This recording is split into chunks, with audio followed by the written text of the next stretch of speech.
breton. Et c'est une chanson qui est mise en poème que je pense qu'on peut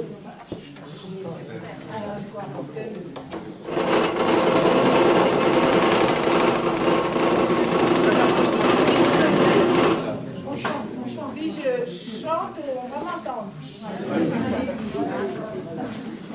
Alors je dis c'est un poème breton qu'on va juste partager ensemble.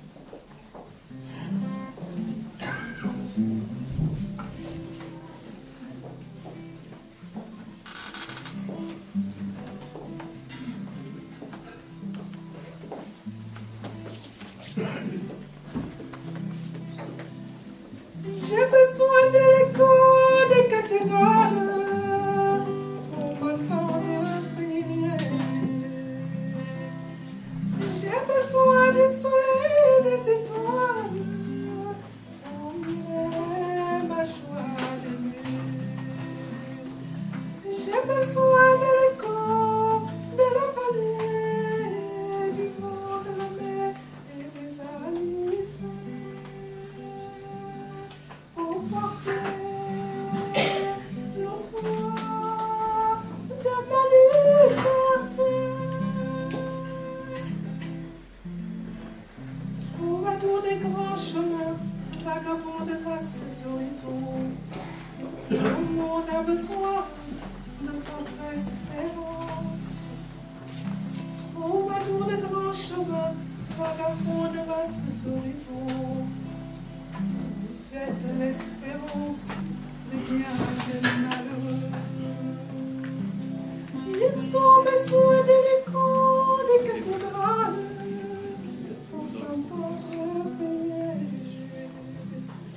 Ils ont besoin du soleil et des étoiles pour mirer la joie d'aimer. Ils ont besoin de l'écho de la vallée, du fond de la mer et des alizés pour porter le poids de leur liberté. Troubadour des grands chemins, vagabond de vastes horizons, le monde a besoin de votre joie. Troubadour des grands chemins, vastes horizons, vous êtes la joie de bien des malheureux. Ils ont besoin de l'écho des cathédrales pour s'entendre prier. Ils ont besoin du soleil et des étoiles pour mirer la joie d'aimer. Ils ont besoin de l'écho de la vallée, du fond de la mer et des alizés pour porter le poids de leur liberté.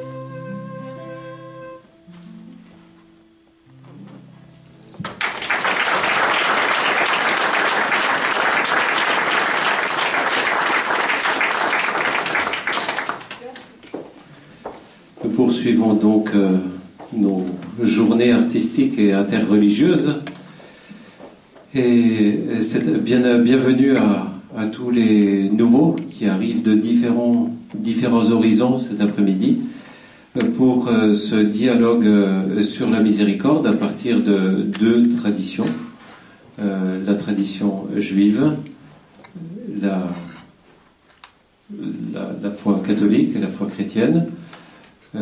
Nous accueillons avec joie le rabbin de la grande synagogue de Lyon, formé à l'école rabbinique de France, Nissim Malka. Merci d'être venu nous honorer de votre présence.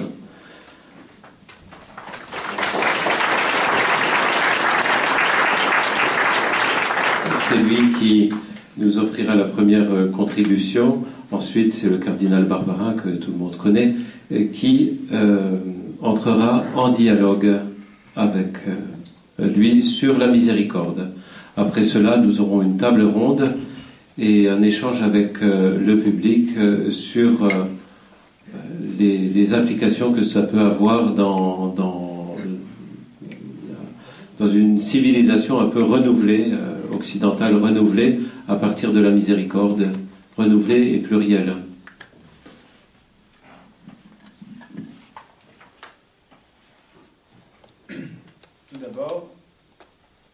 Tout d'abord, je vais allumer le micro.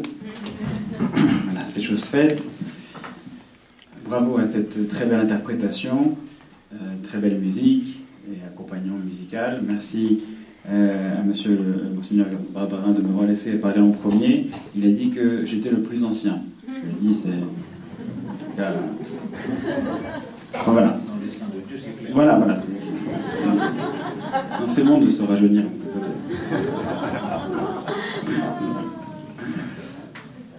Tout à l'heure, en arrivant, j'ai découvert une nouvelle façon de comprendre que les chemins de Dieu étaient impénétrables. Et je me suis dit que si déjà avec les routes terrestres, j'avais du mal en arrivant en voiture, les routes célestes devaient être beaucoup plus complexes. C'est la raison pour laquelle vous m'avez attendu et je vous en remercie. Nous sommes en train de parler, tout à l'heure vous avez déjà entendu un dialogue sur la miséricorde et sur une période dont on parle parfois avec nostalgie, enfin ceux qui en parlent avec nostalgie ne sont en général plus en vie, mais de cette cohabitation et de cette construction commune quelque part, du fait peut-être de l'histoire, mais rien n'arrive au hasard, et qui nous met face, lorsqu'on arrive en Andalousie, pour ceux qui ont déjà été, vous avez déjà eu l'occasion ces derniers jours de pouvoir en visiter une partie à travers les différentes les interventions. Lorsqu'on arrive en Andalousie, effectivement, on arrive devant des paysages qui sont merveilleux, qui sont absolument splendides. On voit une cohabitation lorsqu'on va à Cordoue, par exemple, on va visiter l'Alhambra. Lorsqu'on va dans différentes villes de l'Andalousie, on voit des synagogues, on voit des églises, on imagine aussi les grandes mosquées, ces palais. Enfin, en tout cas, on se trouve devant une civilisation magnifique. Et on se dit que peut-être, quelque part, c'est justement cette inspiration, cette concurrence d'une part, mais c'est surtout en fait ce challenge d'aller toujours plus loin qui a fait qu'on a pu construire des choses aussi belles. Bien sûr, cet âge n'a pas eu que des belles facettes, le judaïsme s'en souvient, mais malgré tout, on sait être reconnaissant, et la plus grande poésie, la plus belle poésie qui existe dans le judaïsme nous vient de cette époque. Les rabbins étaient parfois troubadours, parfois composaient des chansons comme une personne que nous allons citer dans un instant pour justement éclairer le propos de la miséricorde.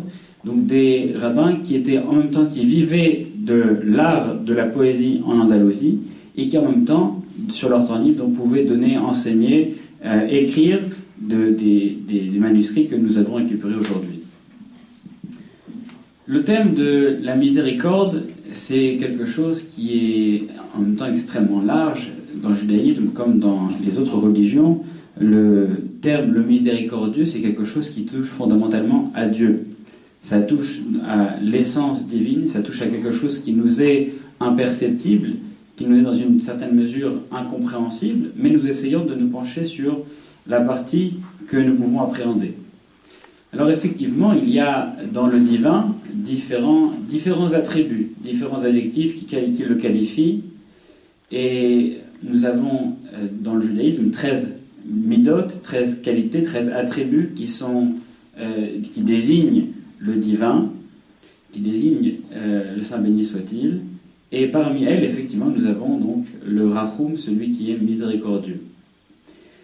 Alors, c'est à se poser la question, finalement, qu'est-ce que c'est être miséricordieux? Qu'est-ce que la miséricorde, en tout cas du point de vue, évidemment, du judaïsme? Nous avons l'interprétation la plus générale et la plus fondamentale, c'est celle qui nous rappelle, qui nous rapproche de la création du monde lui-même. C'est-à-dire que le monde a été créé et le monde est évidemment inspiré de ce que Dieu est. L'homme lui-même est inspiré de ce que Dieu est. Il est une face, une facette, une partie, une étincelle divine. Lorsque Dieu dit « créons une image un homme à notre image et à notre ressemblance, eh bien, il y a effectivement dans l'homme un peu de divin. Et dans ce divin qui existe dans l'homme, il y a aussi cette part de miséricorde qui est attachée à Dieu. Nous avons ce texte qui est cité dans le livre du Zohar, qui est un livre fondamental dans l'expression de la Kabbalah. Donc cette réception, cette tradition ésotérique qui fait partie du commentaire de la Torah. Il y a ce texte célèbre qui reprend un autre texte du Midrash sur lequel il est dit « Olam Chesed Yibané ». C'est un monde de bonté qui va être créé. Donc dans quel contexte intervient la bonté?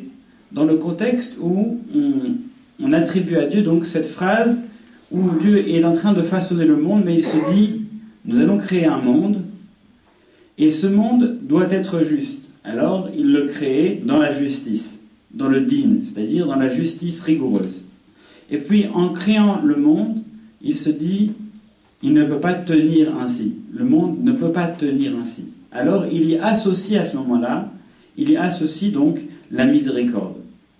C'est un texte qui est un petit peu difficile à appréhender. Pourquoi est-ce que ce revirement n'était-il pas possible de construire directement, de créer le monde avec la rigueur et avec la bonté? Pourquoi donc ce revirement soudain? Et finalement, quel enjeu y a-t-il derrière cette problématique?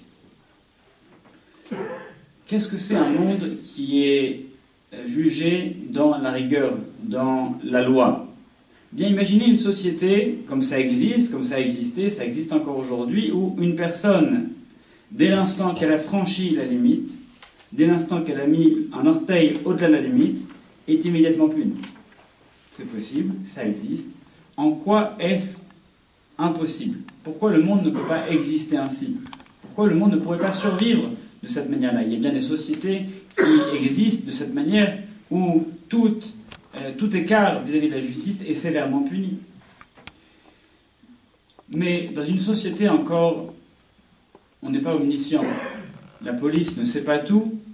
Il y a toujours des écarts. Mais dans un monde, pour que toutes les lois soient respectées avec autant de rigueur, c'est difficile. Parce que, imaginez un monde où, au moindre écart, on vous donne donc un livre de conduite, on vous donne une ligne de conduite, et au moindre écart, un éclair vous foudroie. Quelle est la part de l'humain dedans? À quoi sert le fait de créer un homme qui est faillible par définition si, à chaque faille, il est immédiatement détruit? On crée un homme dans un monde qui ne peut pas exister. On crée un homme, on le place dans un monde où il n'a pas sa place.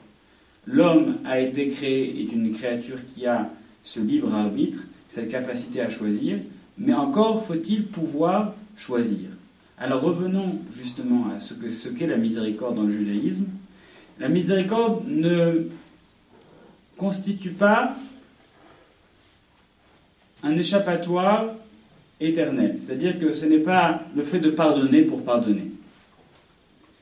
La miséricorde, c'est simplement le fait de mettre en suspens un jugement. Évidemment, le monde reste toujours régi par des règles rigoureuses, et d'ailleurs dans le récit de la création, tout ce qui touche au récit de la création, eh bien, on emploie le nom de Dieu qui révèle cette facette de Dieu qui est régie par le din, par la rigueur divine. Ce nom, c'est Elohim. Dans tout le début de la création, nous avons, dans toute la Genèse, au tout début, tant qu'on reste dans la fondation, dans la création des règles, on a ce nom qui est Elohim. Dès l'instant qu'on arrive à l'humain, on passe d'un nom, on passe à un autre nom qui est donc le nom de Dieu en sa qualité d'être, en son attribut de bonté, c'est-à-dire donc le tétragramme. Et cet attribut donc nous renvoie vers la bonté, vers la miséricorde divine. On imagine tout début, donc l'homme arrive dans le monde et on a dès le début de la création donc cette première faute où l'homme est immédiatement puni. Il est immédiatement puni. Il n'est pas censé manger du fruit défendu, il le mange, il est chassé immédiatement. Et là, effectivement, le monde ne peut pas être éternellement gardé dans cette situation. Alors, on y associe, à partir de l'homme, on y associe de la bonté. qu'est-ce que c'est cette bonté? C'est de permettre à l'homme de prendre du recul par rapport à ses propres actions. C'est-à-dire que la miséricorde, dans un sens, c'est mettre en suspens le jugement, c'est-à-dire que la personne sera jugée comme elle doit être jugée, mais on lui laisse le temps de revenir, on lui laisse le temps du repentir. Et à ce moment-là, ça ne veut pas dire que la faute est oubliée, ça ne veut pas dire qu'elle est pardonnée, ça veut simplement dire qu'elle est mise en suspens. Quelle différence fondamentale il y a entre la première situation et la seconde situation? La différence fondamentale, c'est que dans le deuxième cas, on laisse la possibilité à l'homme d'exister. On lui laisse la possibilité de regarder ses actions, à un moment donné de faire son introspection et se dire, mais au fait, est-ce que je suis réellement dans la bonne voie? Et à ce moment-là, lui-même, il peut réparer son action. S'il est puni immédiatement, comment va-t-il réparer son action de lui-même? On lui laisse le temps de revenir et de réparer son action. Il y a quelques jours, j'en discutais avec un ami, un collègue, et il me disait moi j'ai une vision un peu plus amusante de ce qu'est la miséricorde. Pour moi, le monde ne serait pas drôle sans la miséricorde. Bon, en ce moment, le monde n'est pas si drôle.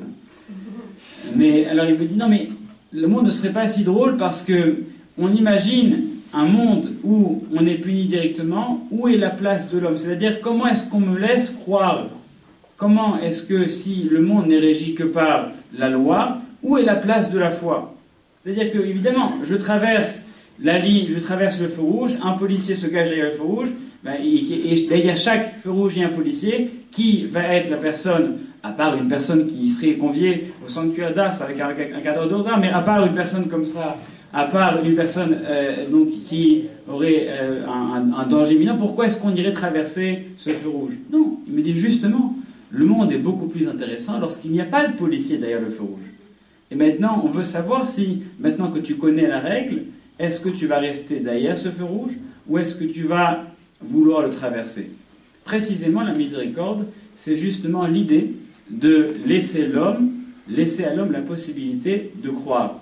On lui laisse une marge, on lui laisse un temps, et avec ce temps, eh bien, on va voir si il croit en Dieu. Parce que tout simplement, on imagine, il me disait, cet ami, moi on me demande toujours si je crois au karma. C'est-à-dire que si je fais quelque chose, est-ce que ça me retombe dessus d'une façon ou d'une autre? Et il me répondait, après c'était son avis, il me répondait, non, moi j'y crois pas au karma, parce que si je dis ça, c'est-à-dire une fois que je sais pertinemment et j'arrive à mesurer toujours de quelle manière, dès l'instant que je fais une action, ça va me retomber dessus. Il me dit, moi, mon point de vue, c'est que le judaïsme, c'est autre chose. Le judaïsme, c'est justement, fais ce que tu veux, tu ne sauras pas si ce qui t'arrive, c'est lié à une action que tu as fait ou pas. Très certainement, mais tu ne te rendras pas compte. C'est l'idée que chacun est libre de ses choix à 100%, sans savoir pour autant que lorsqu'il lui arrive quelque chose, il se rende compte de la relation de cause à effet. Et donc c'est cela pour lui, ce qu'est véritablement la miséricorde. C'est cela en fait la bonté du monde. La bonté justement, c'est de pouvoir donner une place à l'homme. Et dans le monde dans lequel nous sommes, c'est peut-être un des enjeux. La bonté et la miséricorde, c'est savoir imaginer une place pour l'homme. C'est-à-dire savoir créer une société où chacun a une place. Évidemment, si dès l'instant qu'il y a un faux pas, eh bien, on en prend une directe, alors forcément, on a plus de mal à trouver sa place. Pour lui, pour cet ami, la miséricorde, c'est savoir donner une chance à l'homme d'être un homme dans ce monde. Et donc pour nous, en tant que société, dans laquelle on veut s'inscrire, la miséricorde au niveau de l'homme, qu'est-ce que ce serait? Ce serait créer une société dans laquelle chaque homme peut exister en ayant une place. On lui laisse une marge de manœuvre où il peut se tromper. Ça peut arriver de se tromper. Et même dans ses erreurs, on en ressort grandi. Parce que après avoir fait cette erreur, c'est le psalmiste qui dit ça, c'est le roi David qui dit ça, il n'existe pas un homme qui n'a pas fauté. Eh bien, ce n'est pas la faute qui est importante, c'est le fait de savoir si ensuite il va se rendre compte de cette faute, si ensuite il va réussir à se relever de cette faute. Est-ce qu'il va être un homme transformé? Est-ce qu'il va être un homme transcendé par le retour, par le repentir? Ou est-ce que finalement il ne se rend pas compte et il en fait une seconde et une troisième? C'est ça, en ces jours, vous savez, on entre bientôt dans les jours redoutables, comme on les appelle dans le judaïsme, dans lequel le premier d'entre eux s'appelle le Yom Hadin, le jour du jugement. C'est-à-dire le Rosh Hashanah, le début de l'année, a un autre nom, ça s'appelle aussi le jour du jugement. Et lorsqu'on arrive face à ce jour du jugement, il est évident que personne n'est fier, on est incapable de dire « moi j'ai passé une année où je sais exactement tout ce que j'ai fait et je n'ai jamais dit du mal, fait du mal à qui que ce soit, c'était parfait ». Alors on se pose des questions, tout le monde face à notre introspection. Qu'est-ce que je fais? Comment est-ce que je peux faire pour me faire pardonner ça? Et on a la promesse qu'il n'y a rien qui puisse se tenir devant le retour, devant le repentir. Qu'est-ce que ça veut dire? C'est que justement par le biais de l'existence de cette miséricorde, eh bien on nous laisse la possibilité de revenir. C'est-à-dire que c'est dans le fondement même, c'est dans l'essence même de la création du monde qui a été introduit cette possibilité justement de fauter pour pouvoir revenir ensuite.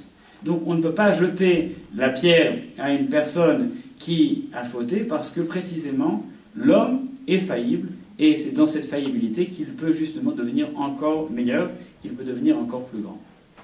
Je vais conclure avec un enseignement de Rabbi Yehuda Halevi. Rabbi Yehuda Halevi, c'était comme je vous le disais tout à l'heure, qui a vécu donc dans cette merveilleuse époque en Andalousie, et qui a notamment vécu de sa vie des poèmes qu'il écrivait pour les mariages, notamment qu'il écrivait, donc, on imagine bien un rabbin avec qu'il est en train de composer des poèmes d'amour, enfin, ça devait être quelque chose. Et manifestement, il devait être plutôt célèbre et plutôt apprécié, puisqu'il y a eu des centaines d'ouvrages, de poèmes qui lui ont été attribués justement dans le cadre des mariages et puis des poèmes d'amour qui étaient écrits. D'après certains qui se sont amusés à reprendre ces poèmes, il semblerait que même dans ces poèmes qu'il écrivait pour ses fiancés passionnés, il y introduisait toujours une sphère ésotérique dans l'écrit de ces poèmes. Mais quoi qu'il en soit, son œuvre qui est restée et qui a marqué le plus le judaïsme s'appelle le livre du Kuzari. Le Kuzari, donc c'est une sorte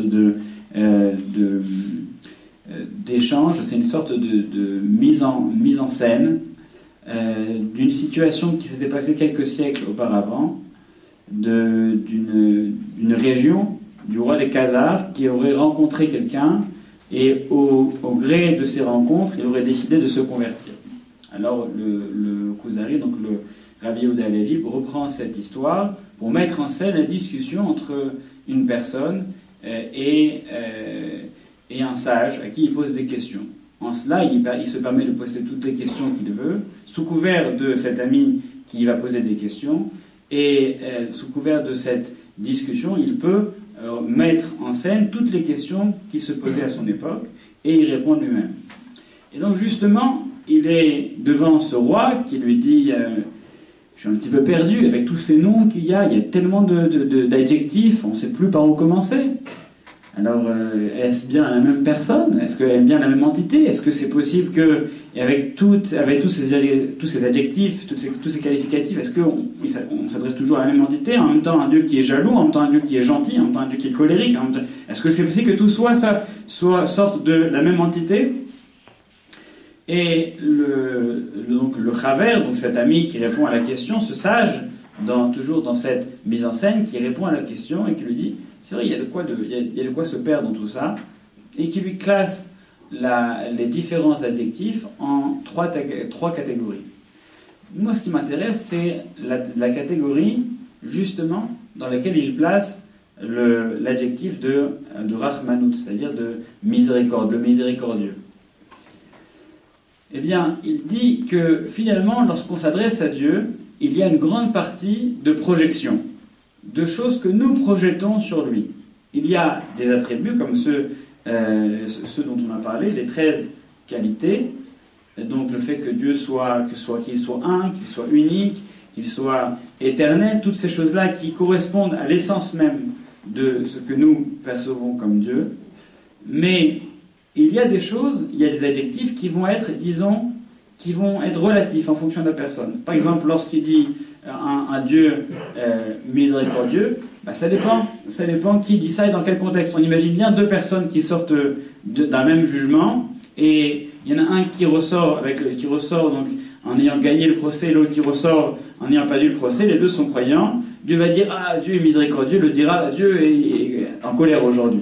Donc, justement, il dit, cet attribut, il faut faire attention lorsque on emploie cet adjectif de miséricorde, à ne pas l'employer justement à tort et à travers.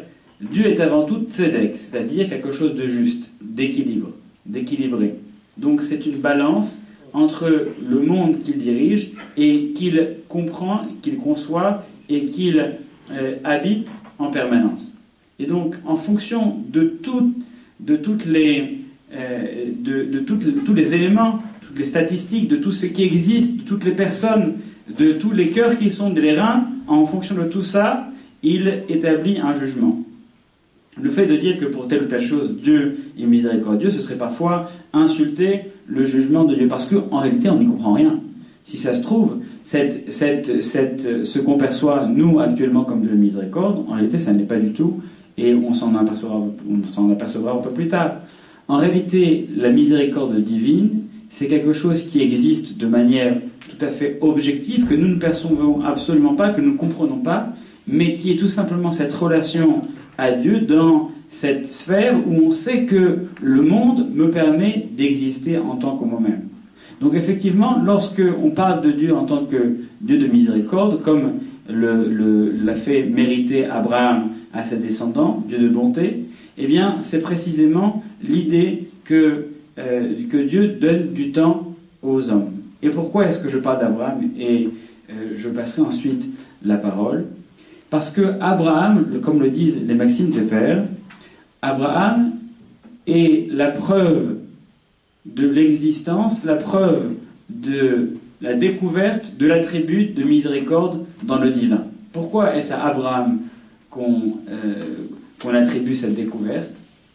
Parce que les maximes des pères nous disent: d'où sait-on que Dieu est long à la colère? D'où sait-on que Dieu est très long à la colère?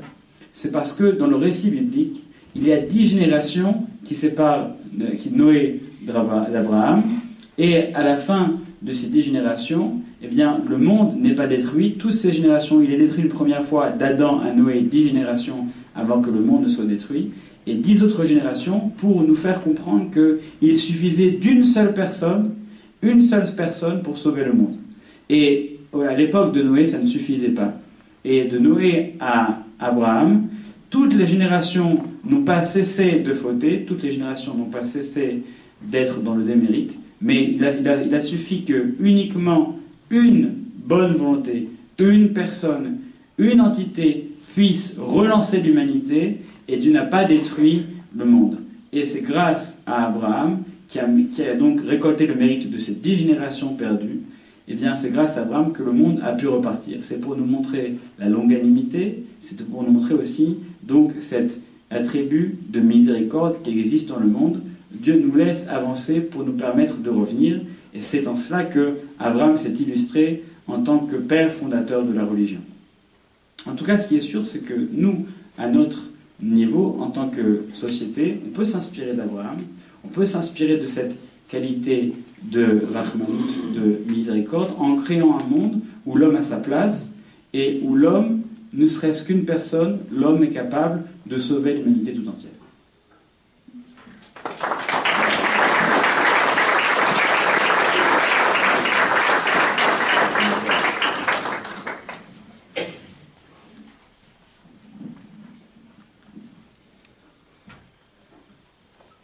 Merci, monsieur le rabbin. À chaque fois qu'on écoute un rabbin, on apprend.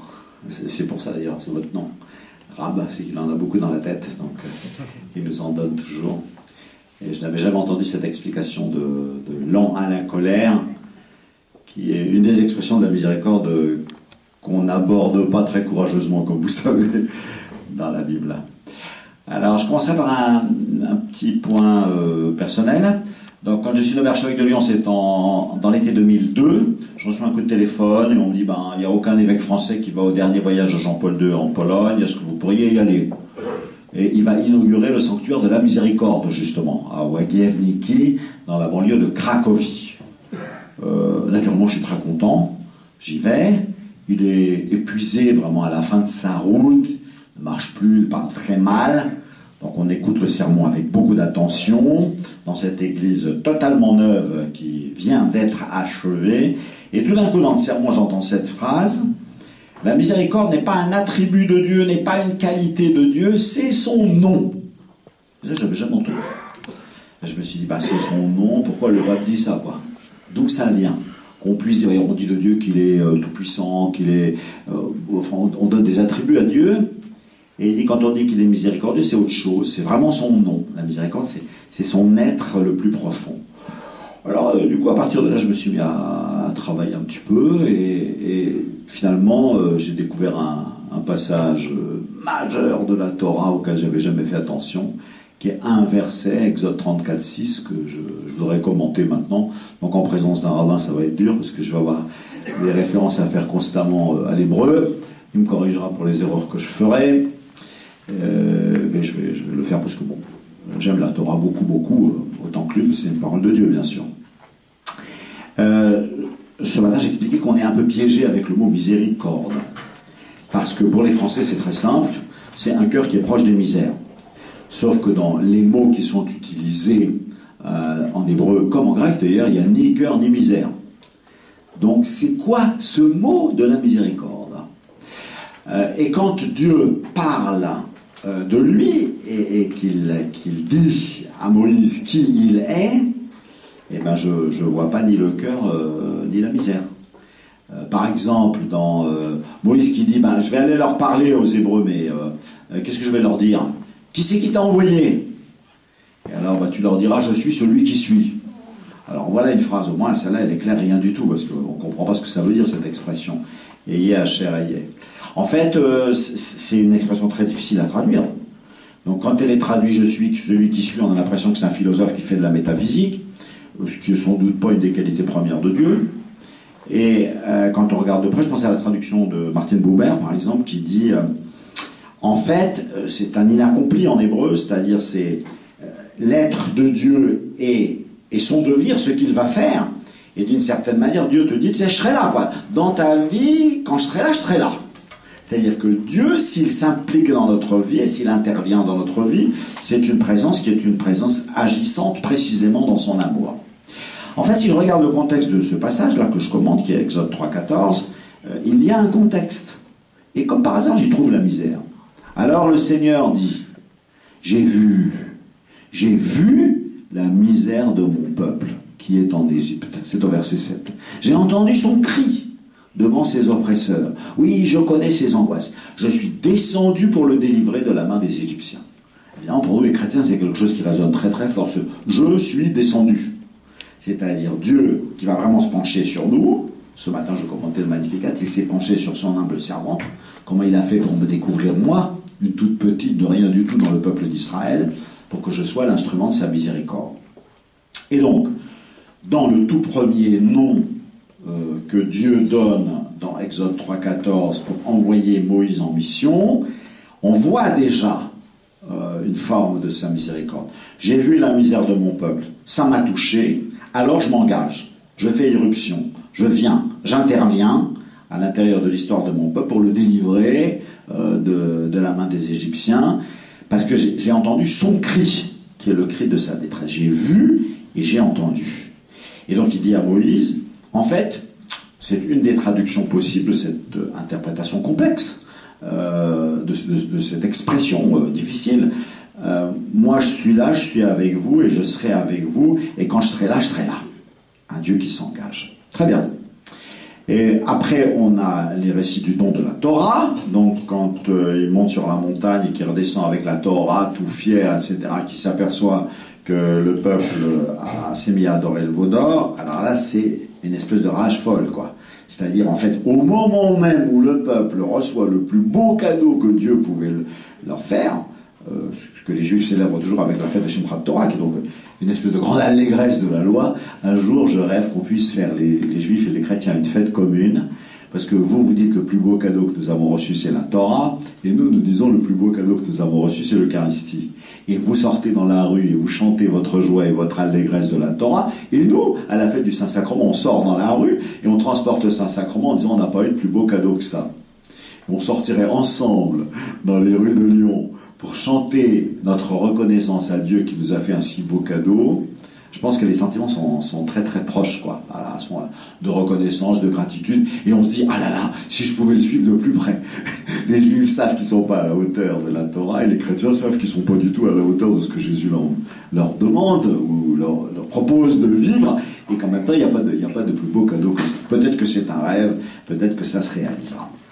Donc, Moïse va monter une seconde fois, et le Seigneur dit à Moïse, je suis au chapitre 34, taille 2 tables de pierre semblables aux premières, et j'écrirai sur les tables les paroles qui étaient sur les premières que tu as brisées. Dépêche-toi, sois prêt le matin, monte dès le matin sur la montagne du Sinaï, et puis ça va se passer comme ça. Donc Moïse monta sur le Sinaï, comme le Seigneur le lui avait ordonné, et il prit dans sa main les 2 tables de pierre, et le Seigneur descendit, comme j'avais vu dans Exode 3, en Exode 34, je vois le Seigneur qui descend dans une nuée, et il se tint là devant lui.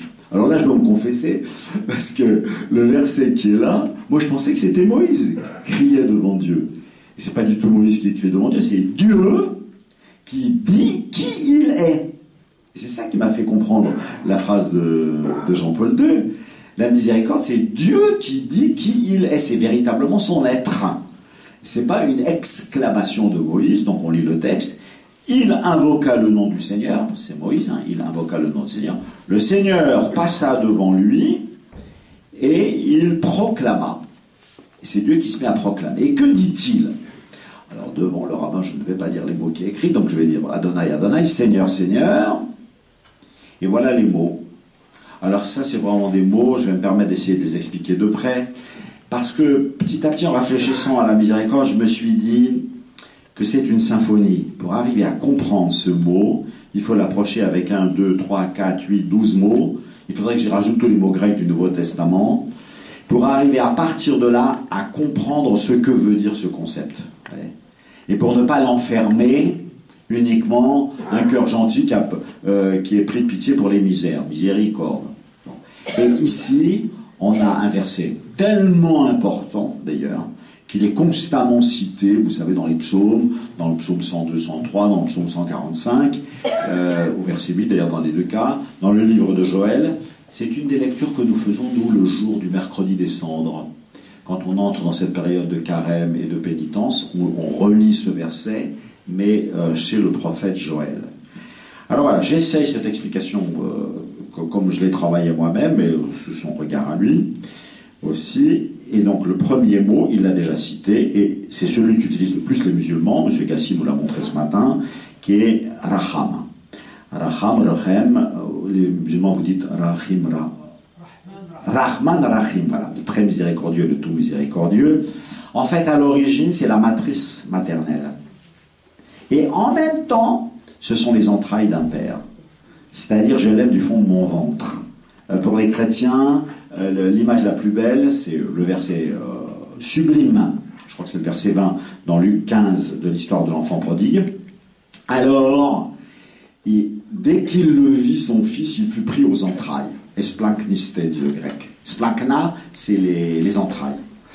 Alors nous, on imagine à partir de là que le père, il était tous les jours en train de regarder ce qui va revenir mon fils, ce qui va revenir mon fils. En tout cas, le jour où son fils revient, il est là. Voilà. Et il a été pris aux entrailles. Et il court, il l'embrasse, il le couvre de baisers. Bon, là, c'est Philia, toute l'affection qu'il a pour lui. Mais on voit, en fait, dans cette image-là, incontestablement, que son fils, il l'avait dans le ventre, il l'avait dans les entrailles, il lui tenait au plus profond de ses entrailles. Ça, c'est un mot qui est commun aux juifs et commun aux musulmans. C'est-à-dire que nous trois, juifs, musulmans et chrétiens, c'est vraiment un mot qui est un mot majeur. J'insiste beaucoup là-dessus parce que moi j'étais peiné du fait que les chrétiens, peut-être spécialement en France, avaient laissé ce mot de côté, alors qu'il est central dans la mission des juifs, parce que les juifs savent qu'ils ont été un peuple élu, non pas parce qu'ils sont les meilleurs, mais parce qu'ils doivent être les serviteurs de la miséricorde de Dieu. dans toutes les nations. Ils ont été choisis pour ça, ce qui est une mission assez extraordinaire. Et les musulmans, à chaque fois qu'ils disent le nom de Dieu, ils disent le très miséricordieux et le tout miséricordieux. Alors nous, si nous les chrétiens, on a abandonné ce mot-là, c'est sûrement une catastrophe, parce qu'il est complètement biblique. Donc, la première note, si je puis dire, de ce mot, c'est les entrailles. Le second, ici on nous dit, dans ma traduction française, Dieu de tendresse. Tendresse, ça n'exprime pas les entrailles, il en manque un petit peu. Voilà. Et ensuite on nous dit Dieu de pitié. Alors là, j'aime pas. C'est Hanoun en hébreu. Hanoun, c'est un mot qu'en français on connaît bien, parce que ça a donné le prénom Jean. Hanan, Yohanan, c'est-à-dire celui à qui Dieu fait grâce. Qu'est-ce que c'est la grâce? C'est un mot qu'on utilise tout le temps. Sainte Marie pleine de grâce, par exemple. Mais c'est pas parce qu'on l'utilise qu'on le comprend. Si vous faites un petit travail au fond de votre esprit en disant, en fait, quand je dis la grâce, je dis quoi? Moi, je me suis fait ma petite théorie qui vaut ce qu'elle vaut, on pourrait la juger ou l'apprécier diversement, en analysant les 3 adjectifs qui viennent derrière la grâce. Premièrement, c'est la vie, quoi. Parce que quand on dit j'étais condamné à mort et j'étais gracié, en fait, nous sommes condamnés à mort, nous mourrons. Et Dieu vient nous dire le triomphe de la vie. Non, je vous fais et je vous ferai grâce. Avec la mort, la vie n'est pas détruite, elle est transformée. Donc la grâce, c'est que la force de sa vie qu'il nous donne est plus forte même que notre mort. La deuxième chose qu'il y a dans la grâce, c'est l'adjectif gracieux. C'est la beauté. C'est-à-dire pour chacun d'entre vous, car Dieu ne sait compter que jusqu'à 1, il crée chacun de ses enfants avec un amour unique. Dans son amour infini, on est tous son enfant unique, si vous voulez. Et il a donné à chacune et à chacun d'entre nous une beauté particulière. C'est ce qui s'appelle sa grâce. C'est ce qu'on dit souvent. La grâce de celui-là, c'est ça. La grâce de celle-ci, c'est ça. Vous voyez, chaque personne a sa grâce. Donc, quand on voit la grâce de nous, par exemple, dans les 5 nous admirons, de Thérèse de l'Enfant Jésus, de Jean Bosco ou du curé d'Ars, il y a une grâce propre chez ce bonhomme, on dit. Et ça, c'est sa beauté à elle. C'est sa beauté à lui. Et je trouve que c'est intéressant de voir que la miséricorde de Dieu, c'est la façon dont il a façonné, créé, aimé chacune et chacun d'entre nous. Le troisième adjectif qui vient derrière la grâce, c'est gratuit. Et c'est vrai que c'est un cadeau de Dieu. J'ai rien mérité. Ça, les Juifs le disent quand ils disent comment ça se fait qu'il a regardé un petit peuple comme le nôtre dans le Deutéronome, c'est assez touchant. Nous avons été élus et c'est une marque de sa miséricorde. Il nous a fait cette grâce. C'était immérité de notre part. Et dans l'Évangile, on le voit partout. Quand vous aurez beaucoup servi, dites-vous, je ne suis qu'un serviteur quelconque. J'ai servi, et c'était un cadeau qu'il m'a fait de rendre ce service. Quelle chance j'ai eue d'avoir été missionné, envoyé pour remplir cela. C'est pour ça que quand je le vois ici traduit par pitié, je ne suis pas très content. Le mot Hanoun traduit par pitié, traduire c'est impossible. Donc moi j'écoute les différentes traductions, je vais me balader dans toutes les traductions de la Bible, et j'essaie de comprendre ce que veut dire le mot. Donc dans le premier rendu ici par tendresse, ça ne me suffit pas et je veux qu'on entende la matrice et les entrailles. Dans le second traduit par pitié, ça ne me suffit pas et je veux qu'on entende la grâce, la gratuité, le triomphe de la vie, etc. Et la beauté, la façon dont Dieu a donné à chacun de ses enfants sa beauté. Puis vient lent à la colère. Alors je suis très content qu'il l'ait expliqué tout à l'heure, parce que nous les chrétiens, c'est une expression qu'on évite.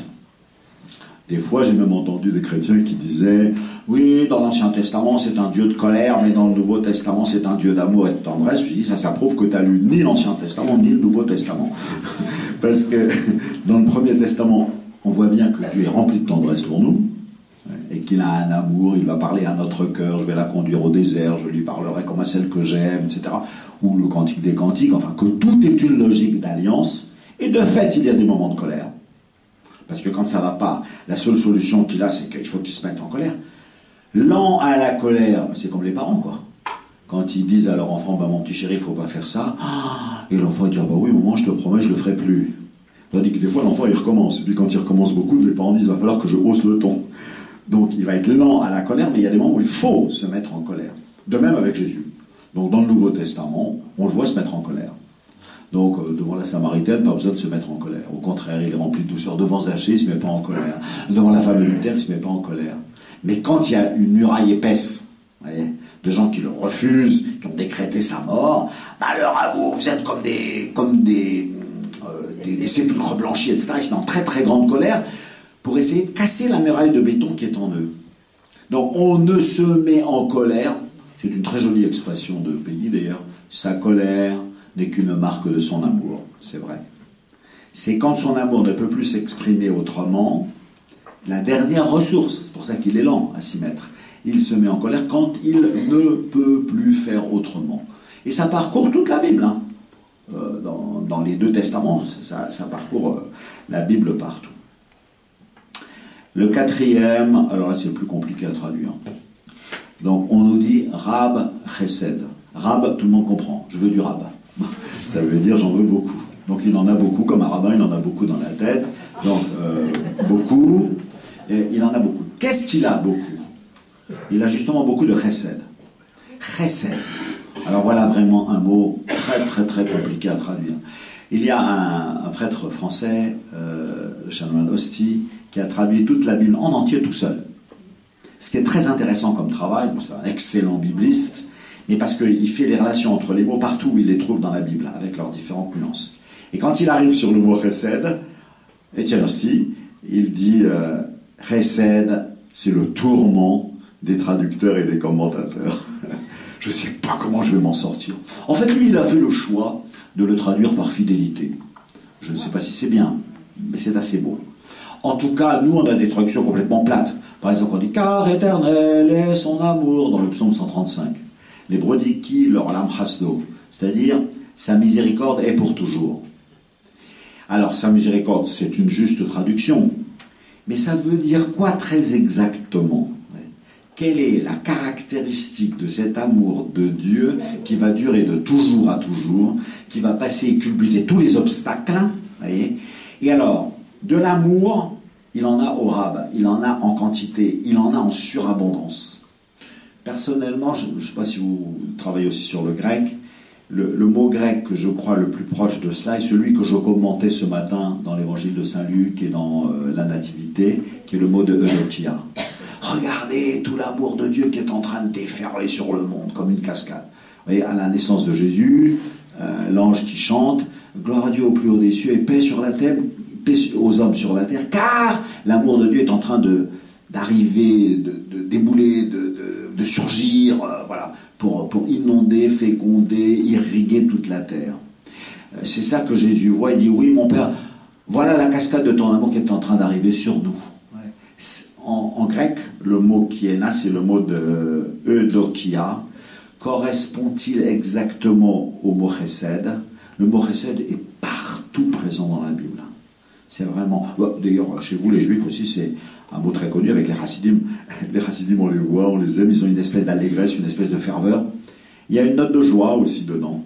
C'est un amour qui est un amour fervent, un amour un peu débordant, peut-être expressif, mais qui dit aux hommes, ah, si vous saviez à quel point vous êtes aimés, si vous savez le surcroît, Rab, le surcroît d'amour qu'il a pour vous. Donc voilà comment j'essaye d'approcher ce mot. Ici, il l'a traduit par grâce. Franchement, je trouve que c'est pas ce qu'il y a de mieux. Enfin bon, il a fait comme il a voulu. Hein. Et le dernier mot, c'est le mot émet, traduit ici par fidélité. Là non plus, je ne suis pas très très content. Émet, tout le monde le connaît parce que c'est celui qui a donné le mot amen. Les chrétiens, quand ils vont communier et qu'on leur dit le corps du Christ, ils disent Amen. Qu'est-ce que vous pensez quand vous dites Amen? Vous pensez, ouais, je crois, ouais. Vous pensez, je suis d'accord, j'accueille. Vous pensez, je m'engage.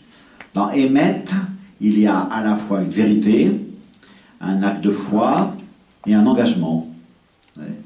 Alors ça, c'est très intéressant pour le savoir du côté de Dieu. Dieu, lui, quand il s'engage pour toi, tu peux être tranquille. Hein. Tu peux être tranquille sur la fidélité de son engagement. Il s'engage et il ne veut pas t'abandonner demain matin. Ça, c'est un cri qu'on entend partout. Même si une mère abandonnait son enfant, ce qui n'arrive jamais, moi, Israël, tu peux être tranquille, je ne t'abandonnerai jamais. Voilà, on voit ce cri aussi chez les prophètes. Alors, je dis cela parce que ces 5 mots, ces 5 expressions, les entrailles, la grâce, la colère, l'amour surabondant et l'engagement, l'engagement à la foi, quoi, en vérité, l'engagement en vérité, il faudrait mettre la notion de vérité derrière. C'est un petit panorama de mots qui m'aident énormément à approcher ce qui est dit de la miséricorde à l'intérieur de l'ensemble de la Bible. Ce verset Exode 34:6, il est cité partout. Voilà. En particulier, maintenant je confesse plus beaucoup, mais quand je confessais souvent, je donnais ça comme pénitence. Comme pénitence, tu diras le plus beau psaume de miséricorde, qui est le psaume 102, 103, splendide. Bénis le Seigneur, ô mon âme, n'oublie aucun de ses bienfaits, car il... Et alors il décrit l'amour de Dieu qui descend. Il pardonne toutes les offenses, il rachète ta vie à la tombe, il fait ci, il fait ça. Voyez. Il dit tout ce que Dieu fait pour nous. Il décrit la miséricorde de Dieu à l'œuvre, comme la Sainte Vierge le fait dans le Magnificat, quand elle dit sa miséricorde s'étend d'âge en âge. Donc il a renversé les potentats de leur trône, il élève les âmes, il comble de bien les affamés, il renvoie les riches les mains vides. Tout ce que Dieu fait. Et ce psaume nous fait la description de la miséricorde, et comme par hasard, au verset 8,